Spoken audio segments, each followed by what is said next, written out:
En este video vamos a dar lectura de un reporte de caso que tiene como título Agenesia de incisivos laterales. Cerrar o abrir espacio. Resumen. La agenesia dental es producida por un desorden durante el proceso de formación de la lámina dentaria que causa la ausencia de uno o más dientes. Tanto en la dentición temporal como en la dentición permanente, pudiendo llegar a causar en el paciente odontológico trastornos tanto funcionales como estéticos. En la actualidad, las alternativas terapéuticas se fundamentan en el cierre de espacio y sustitución de los incisivos laterales por los caninos o en el aumento de la distancia entre el canino e incisivo central para la posterior colocación de prótesis sobre implante en la zona correspondiente a los incisivos laterales. Cada una de las opciones tiene sus ventajas e inconvenientes y serán o no recomendadas según distintos parámetros a analizar, pudiendo en cada caso existir diferentes alternativas terapéuticas. Cada técnica puede llegar a excelentes resultados si se establece inicialmente un correcto diagnóstico y si se cuenta con un abordaje multidisciplinar y un plan de tratamiento claro desde el principio.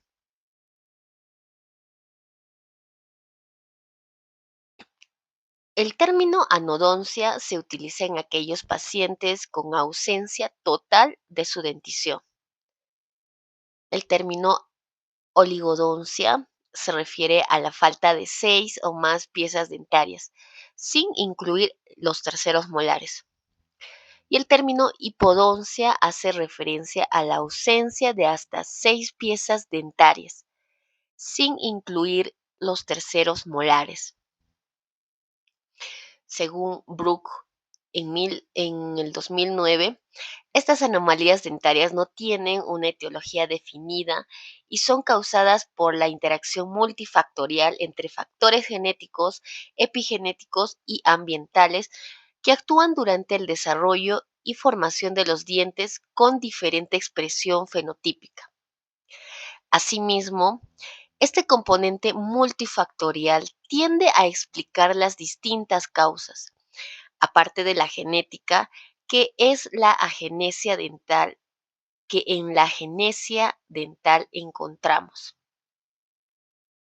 De esta forma, la expresión de los cambios evolutivos en la dentadura, condiciones sistémicas, raquitismo, disturbios intrauterinos severos, inflamaciones localizadas o infecciones, factores ambientales como irradiaciones, tumores, rubiola o factores endocrinos han sido enumerados como posibles causas de este desorden de la formación dentaria.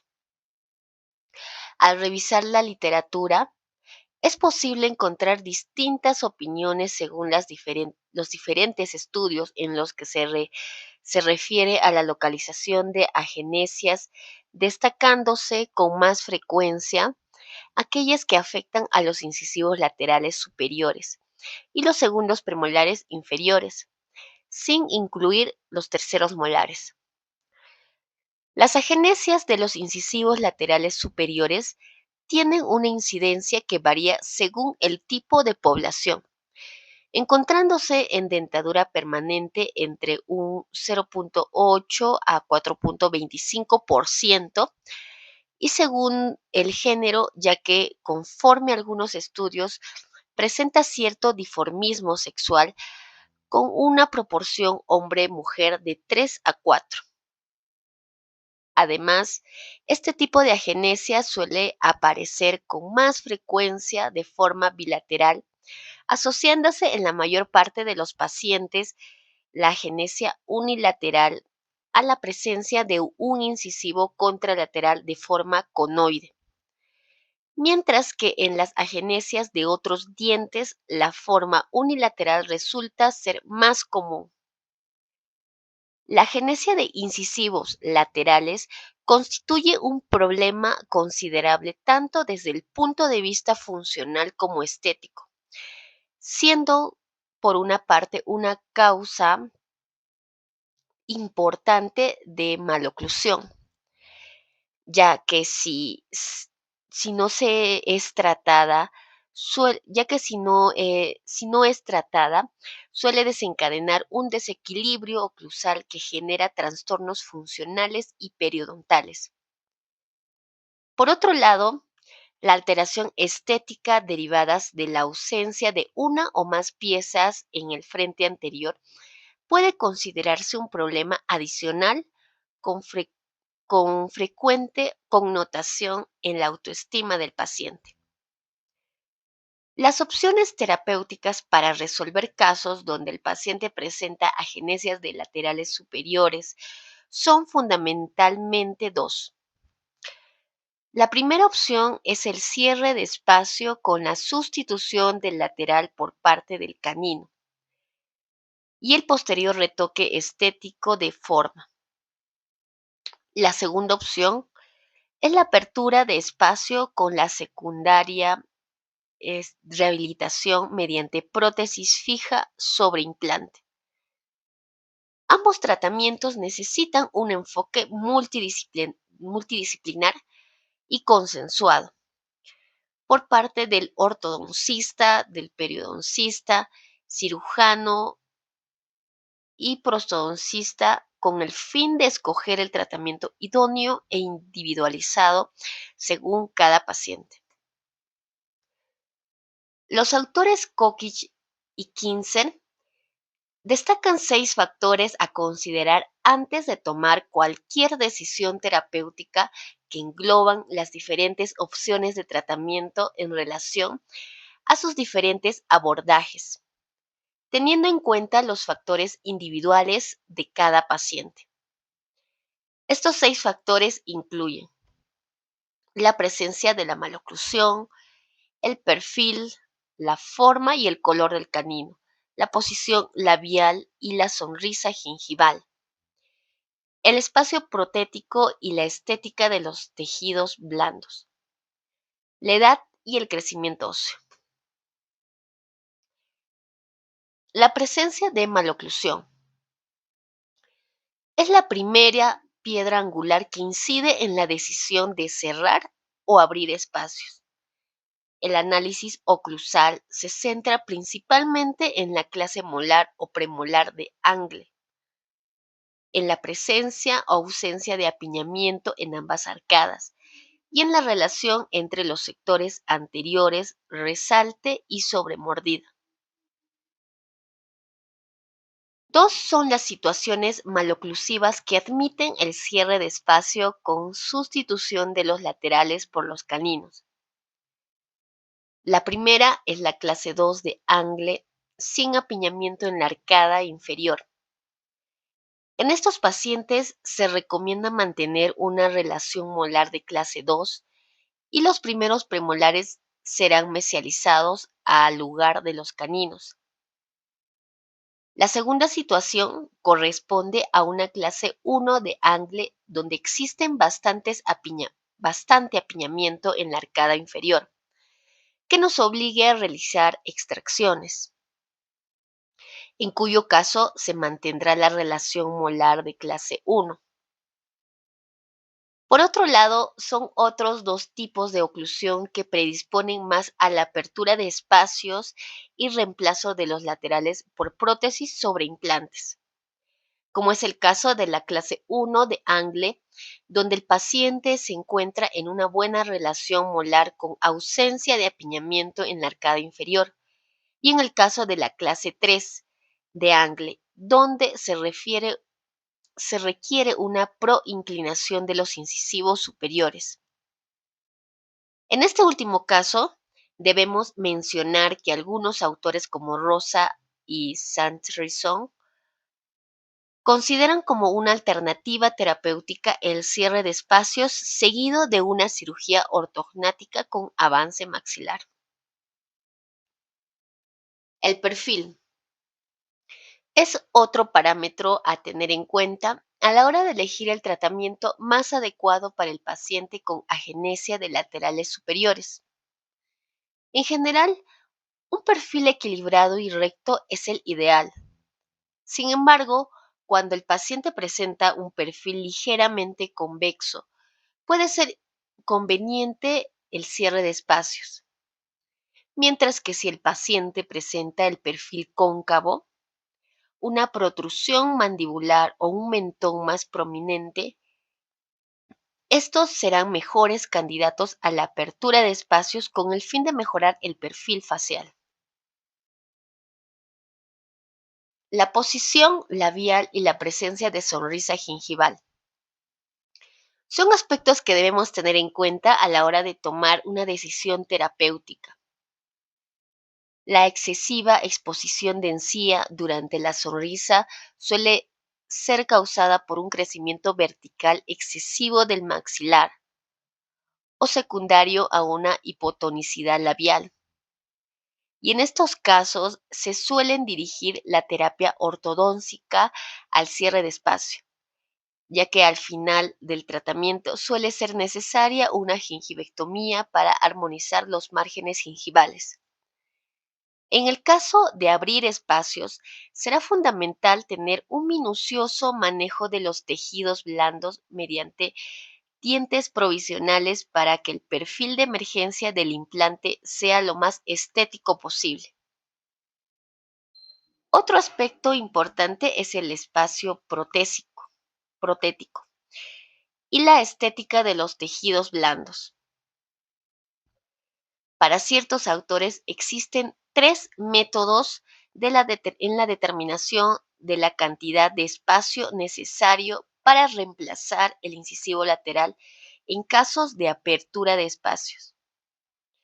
El primero es la proporción áurea. El segundo, en caso de agenesias unilaterales, es utilizar el incisivo contralateral como referencia. 3. El análisis de Bolton, que compara las anchuras mesiodistales en las dos arcadas para lograr una relación oclusal ideal, calculando como incógnita el lateral que falta. Otro método muy confiable es la realización de un encerado diagnóstico para valorar si los dientes colocados en posición funcional y estética ideal conviven con un suficiente espacio los incisivos laterales, siendo ideal una distancia mesiodistal de 6 a 7 milímetros. Una vez tengamos el espacio creado mediante la utilización de provisionales o retenedores fijos, evitamos la excesiva pérdida ósea en la zona de los laterales, aunque cierto es que cuando el canino permanente erupciona en el sitio del incisivo lateral, es garantizada la permanencia de hueso tanto mesiodistalmente como vestibulolingualmente. Y de no ser así, podrían ser necesarias técnicas de injertos de tejido óseo o blando o ganar volumen y obtener una adecuada anchura y altura de hueso alveolar, siempre previo a la colocación del implante. También se necesitará para la correcta colocación del implante, además de tener hueso suficiente, un espacio adecuado entre las coronas del incisivo lateral y la corona del canino, así como una anchura interradicular apropiada. Por ello, debemos realizar una ortopantomografía antes de retirar la aparatología fija, con el fin de comprobar y asegurarnos que la cirugía es viable. Edad y el crecimiento esquelético del paciente. Son prioritarios a la hora de evaluar el momento ideal para empezar el tratamiento. Debemos tener en cuenta que el contrario del tratamiento de cierre de espacios donde éste debe iniciarse de manera temprana, en el caso de apertura de espacios y colocación de implantes, el tratamiento con aparatología fija será iniciado lo más cercano posible a la colocación del implante ya que para ello es necesario que el crecimiento esquelético haya terminado. Si se coloca un implante antes de haber cesado este crecimiento, las estructuras óseas maxilar y mandibular y los dientes de su reborde alveolar continúan su normal desarrollo acompañando la estructura ósea. Esto no ocurre en los implantes, a lo que suele generar una infraoclusión del implante con problemas oclusales, periodontales y estéticos, a medio y a largo plazo. Este hecho hace que sea importante monitorizar el crecimiento de estos pacientes durante la época y detectar cuándo es el momento ideal para la colocación del implante. El método más fiable para determinar la finalización del crecimiento esquelético continúa siendo la superposición de radiografías cefalométricas tomadas en un rango de tiempo de 6 meses a un año. De esta forma, es posible analizar la estabilidad de estructuras óseas como la silla turca, el ala mayor de los esfenoides, la lámina cribosa en este periodo de tiempo y comparar distancias cefalométricas.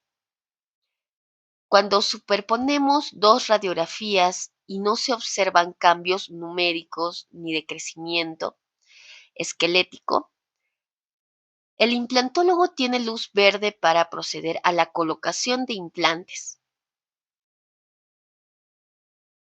Presumiendo que también la erupción dentaria ha llegado a su fin, la finalización del crecimiento esquelético está estimada entre los 16 a 18 años para las mujeres y los 20 a 21 años para los hombres. Aunque estas épocas son muy variables según las diferentes muestras estudiadas,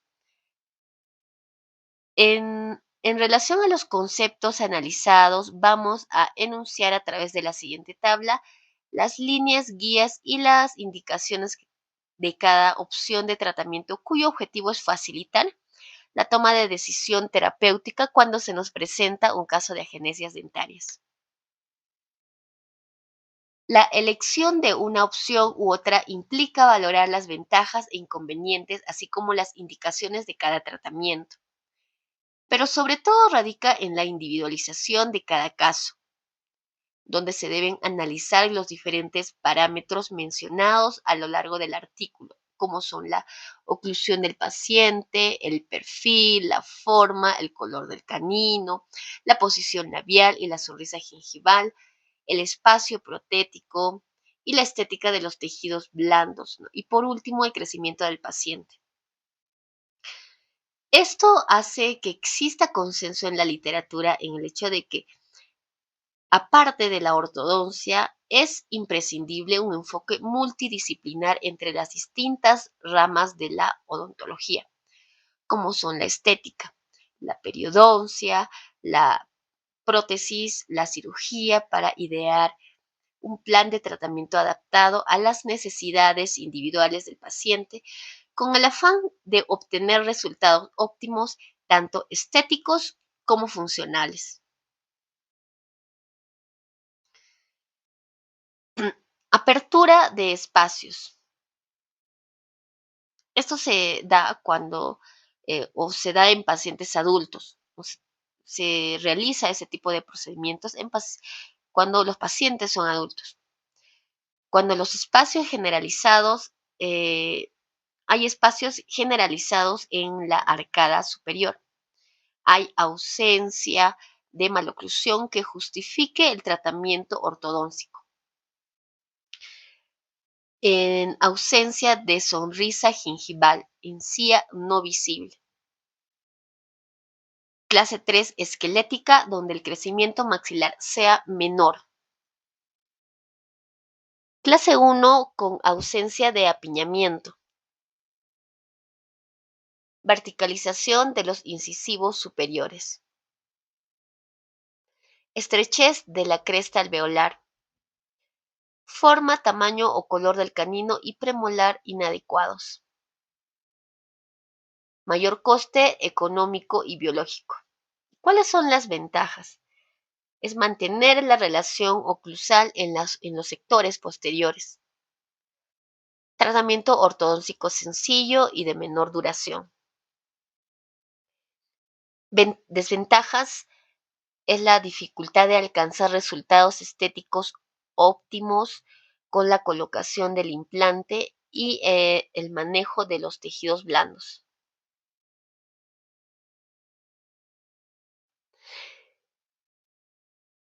¿En qué casos se decide por cerrar los espacios? Cuando el paciente es joven, clase 2 con resalte aumentado, ausencia de sobremordida, presencia de apiñamiento mandibular, forma, color y tamaño compatible de canino y premolar, protrusión dentoalveolar en arcada superior, menor coste económico y biológico. Ventajas: tratamiento acabado durante la adolescencia y desventajas: tendencia a la reapertura de los espacios.